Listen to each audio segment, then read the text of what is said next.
कि हम असल में कैदी बन गए हैं। जी हाँ, जब इंसान कैद में होता है तो उसे बहुत तकलीफ़ें होती है कि नहीं?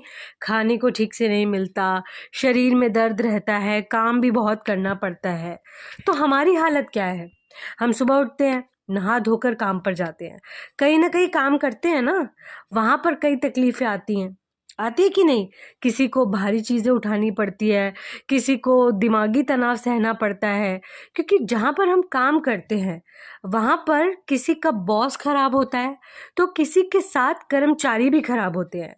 तो समय के साथ-साथ शरीर में बीमारी लग जाती है। तो कभी दूसरी बीमारी, कभी तीसरी बीमारी, कभी रिश्तेदारों को कोई तकलीफ़ हो जाती है, उनसे हमें बड़ा दुःख होता है। तो तकलीफ़ें इंसान के साथ जुड़ी हुई हैं। क्योंकि हम इस दुनिया के कैदी हैं, पर हम इस सच्चाई को नहीं पहचानते। हम सोचते हैं कि हम एक मुक्त संसार में जी रहे हैं, हमें बोलने की आज़ादी है, हम ये कर सकते हैं, हम वो कर सकते हैं। मगर आप अपनी ज़िंदगी को देखें, तो क्या है? देखिए, ज़्यादातर जो फ़ादर ने किया है, वही बच्चा करता है। जिस माहौल में हम पैदा हुए हैं, उसी माहौल में जकड़े रहते हैं और जिस किस्म की आदतें हमारे माँ-बाप की होती हैं या भाई-बहनों की होती हैं, वैसी आदतें हमारी भी बन जाती हैं, है ना? क्यों? क्योंकि उसी माहौल में जीते-जीते हम उसी को असली मतलब सच समझ बैठते हैं। हम भूल गए हैं कि ये माया की दुनिया है। हम भूल गए हैं कि असलियत बाहर की दुनिया में नहीं है, अंदर की दुनिया में है। तो हम भूल गए हैं ना, कितना कुछ तो हम भूल गए हैं।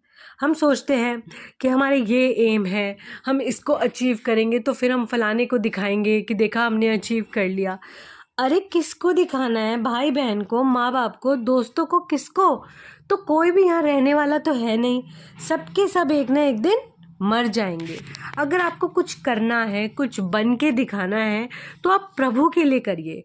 तो प्रभु को दिखाने के लिए क्या करना है? सिर्फ़ नाम जप, भजन, अभ्यास, मेडिटेशन, बस। प्रभु तो इन्हीं सब चीज़ों से खुश हो जाते हैं। उनको ये सब चीज़ें नहीं चाहिए कि आप अच्छी से अच्छी गाड़ी में बैठे हैं, आप अच्छे से अच्छे घर में हैं, आपने सुंदर